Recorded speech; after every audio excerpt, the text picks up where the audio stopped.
Today's topic जो है हमारा, that is revision of electrochemistry chapter. जो इलेक्ट्रोकेमिस्ट्री का चैप्टर है पूरा स्टार्ट से जो हमने किया था, उसका थोड़ा सा एक रिवीजन हो जाए तो अच्छी बात होगी। देखो बेटा, सबसे पहले अगर हम स्टार्ट करें मेन चीज से, तो सबसे पहले हमने इलेक्ट्रोलिसिस से किया था स्टार्ट। इलेक्ट्रोलिसिस में हमने कहा था इलेक्ट्रोलिसिस में हमने कहा था basically decomposition of an electrolyte in aqueous solution और मोल्टन स्टेट होती है इलेक्ट्रोलिसिस। फिर हमने इलेक्ट्रोलिसिस में बताया था डिफरेंट इलेक्ट्रोलाइटिक प्रोडक्ट्स क्या बनते हैं एनोड एंड कैथोड पर। That is very important. Just थोड़ा सा रिवीजन के लिए मैं बताऊंगा। अगर मैं NaCl मोल्टन ले लूंगा तो आपको बताना है क्या क्या बनेगा, थोड़ा सा रिवीजन हो जाएगा। अगर NaCl मोल्टन होगा तो आपको बताना है एनोड पर क्या बनेगा, कैथोड पर क्या बनेगा, कैथोड पर क्या बनेगा और एनोड पर क्या बनेगा। बताइए कैथोड पर क्या बनेगा अगर NaCl मोल्टन को इलेक्ट्रोलिसिस करें हम using inert electrodes. Obviously inert electrodes use करेंगे तो कैथोड पर क्या बनता है, अनम्यूट करके आप बोलिए। शाबाश। Cl negative. ना cathode sodium metal. Sodium sodium और मेटल। क्लोरीन नेगेटिव, मतलब क्लोरीन गैस बनेगा बिल्कुल एनोड पर। यस। ठीक है ना। फिर अगर मैं ले लूंगा KCl मोल्टन ले लेंगे, जरा बताइए क्या बनेगा। शाबाश, जस्ट रिवीजन है ये, very potassium important. Metal. Potassium potassium बनेगा मेटल कैथोड पर पोटेशियम और एंड क्लोरीन। Chlorine chlorine. बनेगा एनोड पर। बिल्कुल सही। अगर मैं कैल्शियम ब्रोमाइड ले लूंगा, कैल्शियम क्लोराइड ले लूंगा मोल्टन स्टेट में, कैल्शियम तो क्या सॉलिड। बनेगा। कैल्शियम। Calcium and bromine. बिल्कुल कैल्शियम बनेगा। यहाँ पर तो कोई दिक्कत है नहीं। सपोज लेड ब्रोमाइड ले लूंगा मोल्टन, PbBr2 मोल्टन ले लूंगा, again lead and bromine. Lead PbNbr बनेगा कैथोड पर और ब्रोमीन बनेगा एनोड पर। राइट, नोड पर। यस। देन एक्वस की बात अगर मैं आप करूं, सेम चीज।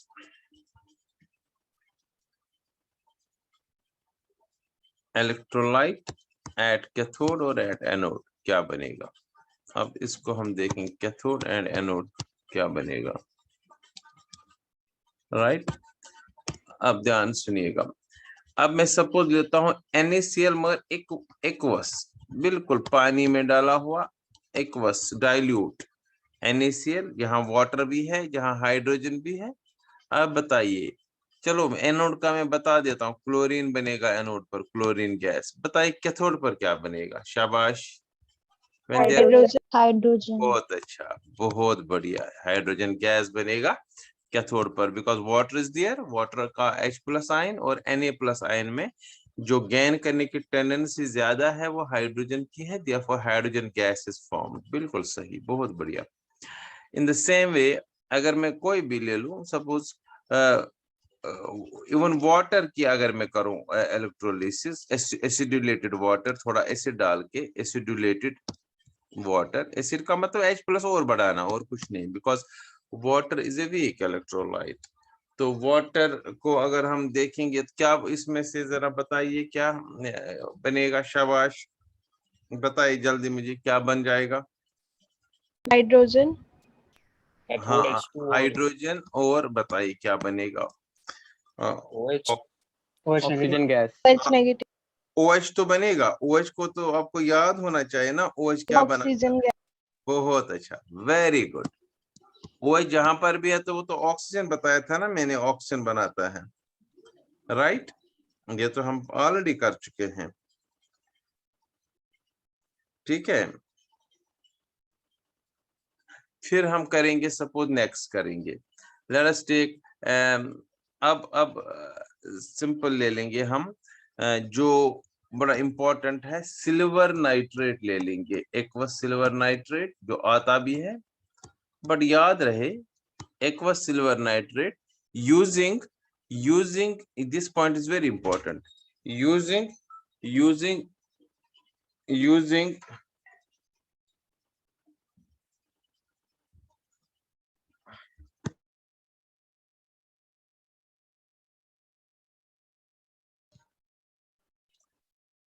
using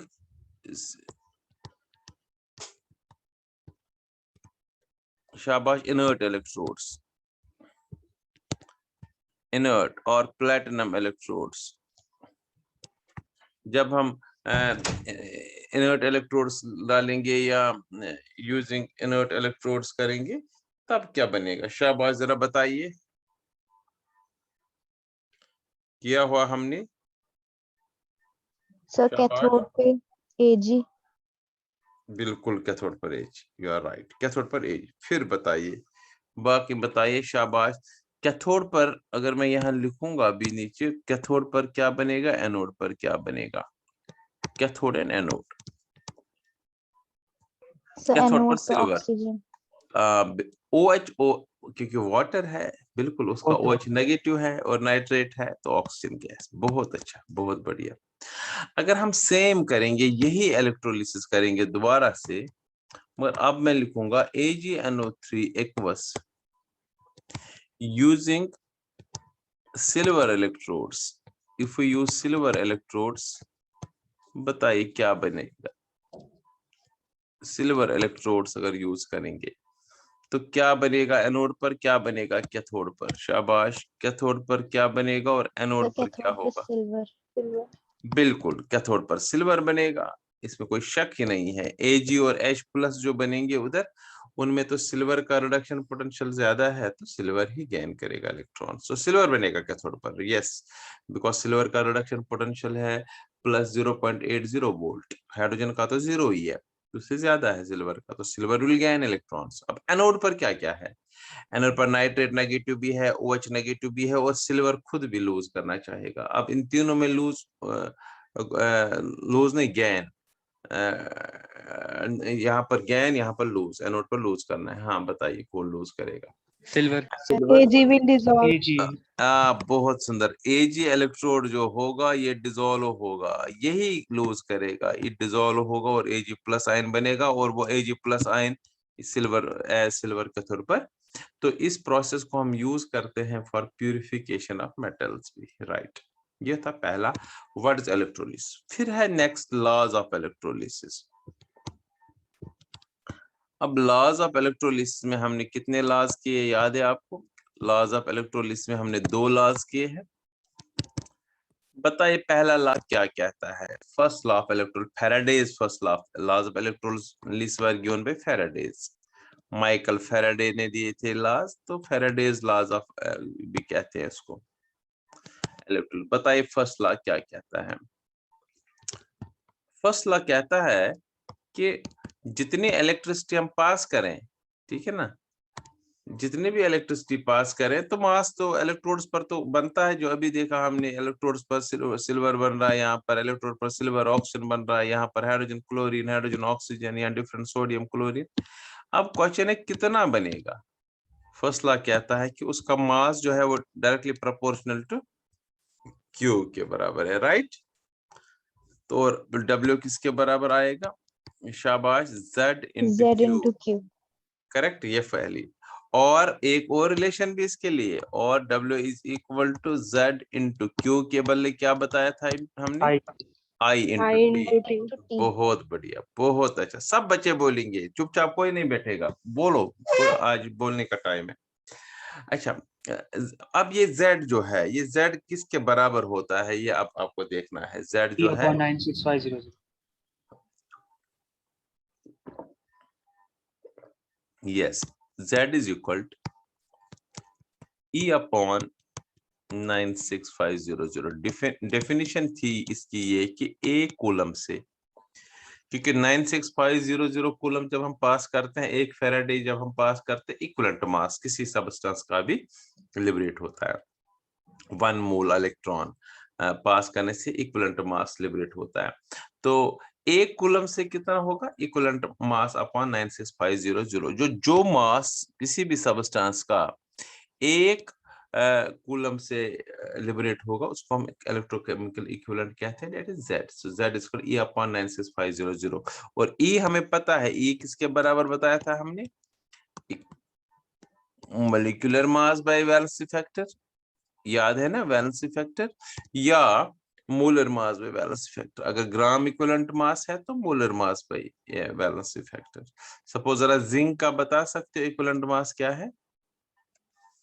for zinc what is equivalent mass? Sir 0.7 ना ना M/2 नहीं ये एम ही बताओ, आपको ये बता एम अपॉन क्या आएगा, बस ये बताना सर आपको। M/2 हाँ m/2, बिकॉज ये जस्ट by 2 आइडिया दिया। जैसे 65 है उसका ये 65/2, 2 इसका वैलेंस फैक्टर है, राइट, ऐसे निकालना होता है। सोडियम का m/1, मैग्नीशियम का m/2, एल्यूमिनियम का m/3। This was our first law.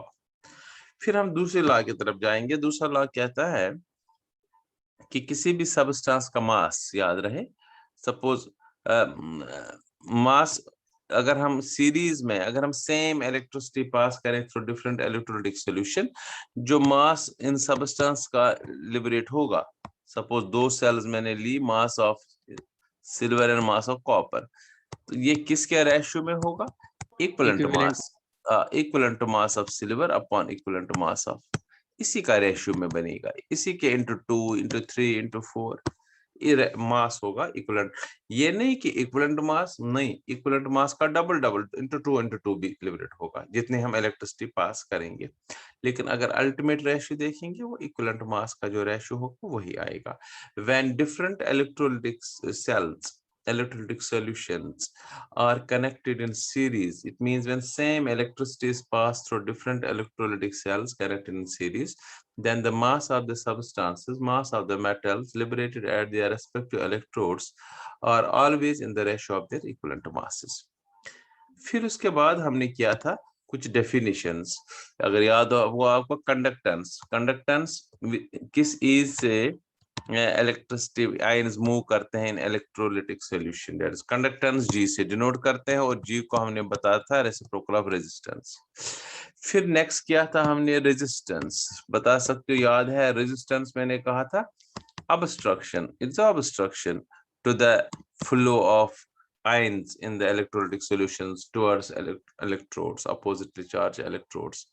और रेजिस्टेंस जो है, रेजिस्टेंस का जो R है, ये हमने कहा था directly proportional to L and inversely proportional to area of cross section, और resistance is equal to rho into L/A। Normal resistance का यूनिट यहाँ पर हमने क्या निकाला था? ओम इज द रेजिस्टेंस, और इसका क्या आया था कंडक्टेंस का? Ohm inverse. अब ये था रेजिस्टेंस और कंडक्टेंस टोटल इलेक्ट्रोलाइटिक सॉल्यूशन की। और जो ये रेजिस्टेंस होती है, ये मैंने इससे पहले एक क्वेश्चन बताया था, ये रेजिस्टेंस किसकी वजह से होती है, वो उसमें एक्सप्लेन किया था हमने, उसमें कंडक्शन में एक्सप्लेन किया था solute solute interaction, solute solvent interaction, और सॉल्वेंट सॉल्वेंट इंटरेक्शन की वजह से रेजिस्टेंस होती है। फिर जो ये कंडक्टेंस होती है 1 क्यूबिक सेंटीमीटर सॉल्यूशन की, उसको हम कंडक्टिविटी बोलते हैं, राइट। सो कंडक्टिविटी और रेजिस्टेंस होती है 1 cubic centimeter electrolytic solution which is present between 2 electrodes, उसकी जो रेजिस्टेंस होती है उसको हम रेजिस्टिविटी बोलते हैं, और उसी की कंडक्टेंस को हम कंडक्टिविटी बोलते हैं। So conductivity is the conductance of 1 cubic centimeter of electrolytic solution present between electrodes in an electrolytic cell, denoted by kappa। kappa किसके बराबर बताया था हमने? 1/ρ, ρ is resistivity। तो फिर कहा हमने रेजिस्टिविटी किसके बराबर है? रेजिस्टिविटी इज द, इसको रो से डिनोट करते हैं, resistivity is the resistance of 1 cubic centimeter of electrolytic solution present between 2 electrodes in an electrolytic cell। तो रेजिस्टेंस हमने रो से डिनोट किया था, राइट। तो एक रिलेशन इन दोनों के बीच में हमने निकाली थी, kappa is equal to, kappa की रिलेशन 1/r मतलब G इंटू L/A, एक ये कंडक्टिविटी की रिलेशन भी थी। L/A इज सेल कांस्टेंट, जो हमेशा सेल के लिए कांस्टेंट रहता है। फिर हमने किया था मोलर कंडक्टिविटी। मोलर कंडक्टिविटी मैंने कहा था 1 मोल इलेक्ट्रोलाइटिक सॉल्यूशन अगर हम डालेंगे किसी भी सॉल्यूशन में, कितने भी cubic centimetre of electrolytic solution में, उसकी जो कंडक्टेंस होगी ऑफ आयंस की कंडक्टेंस होगी, उसको मोलर कंडक्टिविटी बोलते हैं, right. Molar conductivity is defined as the conducting power of all the ions produced when 1 mole of an electrolyte is present in V cubic centimeter of an electrolytic solution. इसको हमने कहा था, इसको हम denote करते हैं lambda m से. lambda m is kappa into 1000 by c. C is molarity of the solution. Alright. फिर हमने किया था इसके बाद equivalent conductivity. What is equivalent conductivity? Same. Equivalent conductivity is the conducting power of all the ions produced. When 1 gram equivalent is dissolved in, any V cubic centimeter electrolytic solution, इसमें हमने कहा था lambda EQ is equal to kappa into 1000. Kappa is conductivity into 1000 upon normality. Right?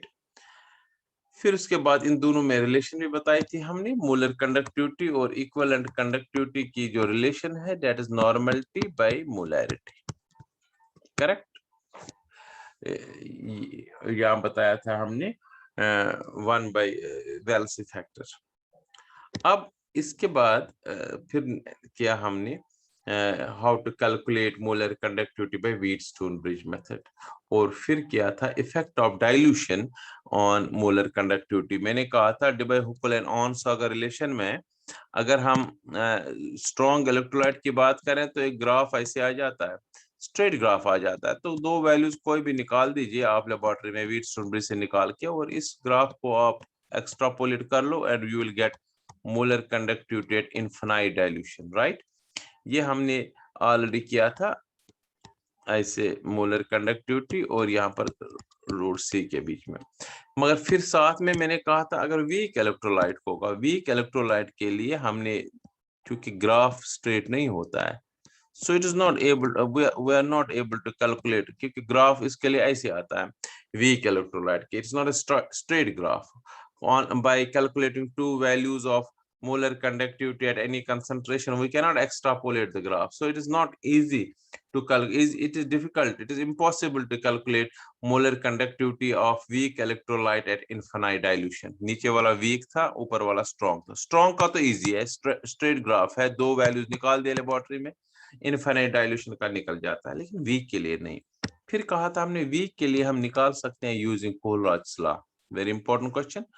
कोलराज ने कहा था जब भी एक इनफिनाइट डाइल्यूशन होती है, इनफिनाइट डाइल्यूशन में for an electrolyte which dissociates completely, each ion has a definite contribution towards molar conductivity irrespective of the ion with which it is associated. मतलब जब इनफिनाइट डाइल्यूशन होती है कि हर एक आयन जो होता है इंडिपेंडेंटली काम करता है, इंडिपेंडेंट उसकी कंट्रीब्यूशन है टुवर्ड्स मोलर कंडक्टिविटी. दूसरा आयन उसके साथ क्या है उसे कोई मतलब नहीं है.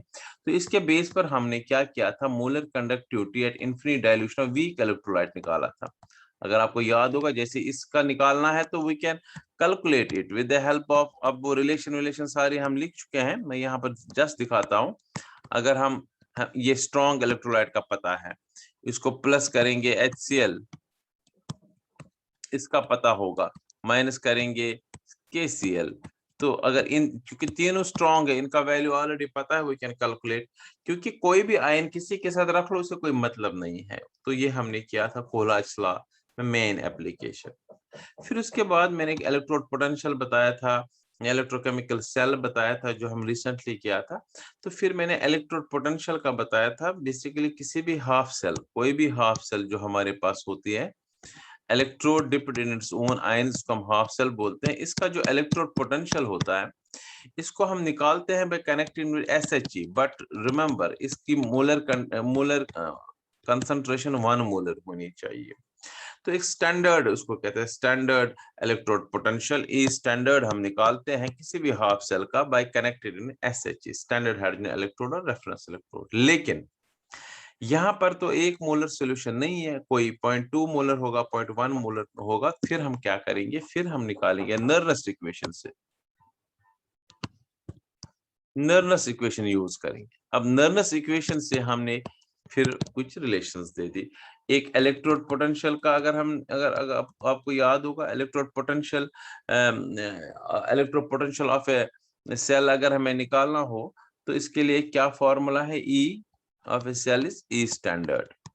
एक cell -2.303 RT by NF. log of 1 upon concentration of ion, जो भी आयन होगा, जिंक होगा जिंक 2 प्लस आयन की कंसंट्रेशन, कॉपर होगा कॉपर 2 प्लस आयन की कंसंट्रेशन। और अगर एट 298 केल्विन में यही रिलेशन ले लो, एट 298 केल्विन, तो हमें क्या निकल जाएगा, E equal to E standard minus 0.0591 by n log of 1 upon directly इस फॉर्मूला को यूज करके कोई भी सेल गिवन होगी, वहां पर मोलर कंसंट्रेशन और n और स्टैंडर्ड गिवन होगा, you can calculate this electrode potential at any given concentration, right. ये था नर्नस इक्वेशन का पहला, एक सेल का इलेक्ट्रोड पोटेंशियल हम कैसे निकालते हैं। फिर इसका दूसरा पार्ट, ईएमएफ कैसे निकालते हैं, ई सेल कैसे, ईएमएफ मींस ई सेल कैसे निकाल सकते हैं। ई सेल के लिए मैंने फॉर्मूला बताई थी, ई standard cell minus 2.303 RT by NF log of, शाबाश। अब यहां पर मैंने क्या कहा था, मैंने कहा था यहाँ पर एनोड बाय कैथोड, ऐसे याद हो, जो एनोड हाफ सेल में जो आयन्स होगा उसका आयन अपॉन कैथोड, और प्रोडक्ट्स बाय रिएक्टेंट्स, ऐसे भी लिख सकते। अगर जिंक और कॉपर की है, एनोड में जिंक है, zinc ion upon copper ion, right. और इसी को हमने किया था एट 298 केल्विन, अगर यही, क्योंकि आपको आएगा निकालना 298 केल्विन पर ही। ई सेल ईएमएफ मतलब ई सेल किसके बराबर आएगा, ई स्टैंडर्ड सेल, जो ई स्टैंडर्ड कैथोड माइनस एनोड होगा, जो हमें गिवन होगा, ये 0.0591 बाई n, ये मेन जो है ये हमने किया था, anode concentration upon cathode concentration. Products, अगर आपके पास रेडॉक्स रिएक्शन है, आप प्रोडक्ट्स की कंसंट्रेशन जो आयन्स होंगे अपॉन रिएक्टेंट्स की कंसंट्रेशन जो आयन होंगे, ये हमने मेन निकाली थी, ये भी। अब एक और इसमें एक रिलेशन है जो आपको याद रखनी चाहिए, मैंने कहा था at equilibrium E not, E cell होता है 0, तो फिर ई नॉट सेल बताया था इक्विलिब्रियम में, ये भी हमने तीसरा किया था। ई नॉट सेल इक्विलिब्रियम में किसके बराबर है, इसी, देखो इसी वाले पीछे वाली सेल को, इस ये ई सेल को 0 मानेंगे, तो ई नॉट सेल इधर आएगा, ई नॉट सेल बनेगा, माइनस माइनस माइनस कैंसिल होगा, तो बचेगा 2.303 RT by NF log concentration of anode by product by reactants होता है Kc के बराबर। तो बन गई फॉर्मूला, ये फॉर्मूला भी है, E not cell is equal to 2.303 RT by NF log of products by anode by cathode और products by reactants Kc, ये भी एक रिलेशन है। इन रिलेशंस को लेके आप कोई भी फॉर्मूला निकाल, कोई भी क्वेश्चन कर सकते हो। इसके बाद हमने सेल्स किया, कमर्शियल सेल्स किया, लास्ट टॉपिक था हमारा कमर्शियल सेल्स। कमर्शियल सेल्स में मैंने कहा था कमर्शियल सेल्स वो सेल्स होते हैं जो हम यूज करते हैं डे टू डे लाइफ में। तो इन सेल्स में दो टाइप्स होती है, primary cells and secondary cells. Primary cells वो सेल्स है which can not be recharged again and again. Once used, they get exhausted and they are thrown away after some time. जो secondary cells है वो ऐसी sales है which are secondary cells जिनको हम recharge कर सकते हैं. They are also rechargeable cells. They can be used again and again because in these cells electron reactions can be reversed easily. Right, ये थी कमर्शियल सेल्स क्या है। फिर इसके बाद कुछ सेल्स है वो हम नेक्स्ट सेशन में मैं इसका रिवीजन कराऊंगा।